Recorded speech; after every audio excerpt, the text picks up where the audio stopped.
There was one more thing that happened over the weekend. During the meeting between Prime Minister Modi and US President Biden, Biden led Modi through a room full of antiques from India. This was priceless Indian heritage that had been smuggled into the US. Biden was returning them. The US is returning 297 Indian artifacts. 297. They come from all parts of India and they span almost 4,000 years. Some of the oldest ones are from about 2000 BC. These simple copper figures and this harpoon, they're from northern India. Then you have these terracotta figures from between 100 BC to 100 AD. Most of them are from eastern India. Almost 300 artifacts are being returned. You have everything from pottery to statues, metal figures to ivory items, and they come from every part of India. It is quite the haul. Prime Minister Modi was grateful for their return, and he called it a strengthening of the fight against illicit trafficking. These artifacts came from multiple sources in the US. Some of them are from the Met, that's the Metropolitan Museum of Art in New York. An investigation found that about 77 exhibits at the Met were linked to an antique smuggler, a man named Subhash Kapoor. When the Met was informed about this connection, the museum decided to return some of the artifacts. So that's one source. Another is the New York Attorney General's office. They have confiscated hundreds of smuggled Indian artifacts, again involving the same man, Subhash Kapoor. Kapoor was arrested a few years ago. He is in prison in the Indian state of Tamil Nadu, but he is also wanted in the US. American authorities have recovered about 2,500 items linked to his smuggling ring. And they're lying in the New York Attorney General's office.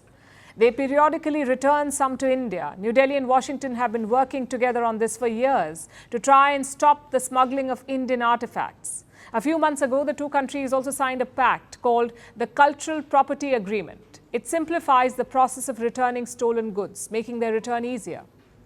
But even before the agreement, the US had been stepping up. They returned 10 artifacts in 2016. 157 in 2021 and 105 last June. And these returns coincided with Prime Minister Modi's visits to the US. This time is no different.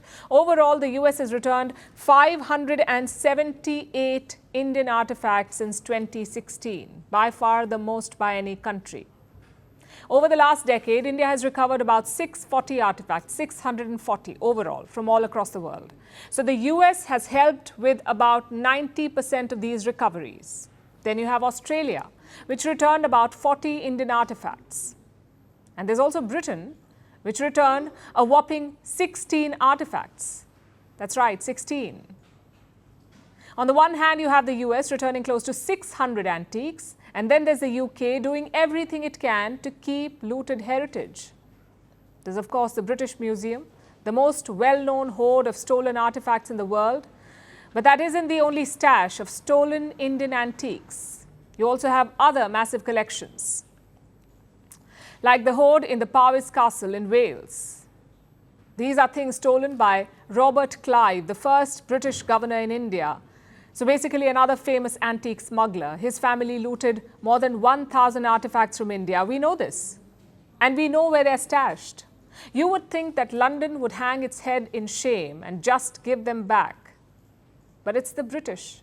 If they start doing that, all their museums will be left empty.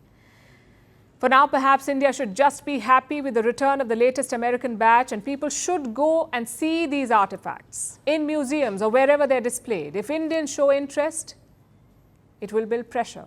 And hopefully someday we can get all of our stolen heritage back.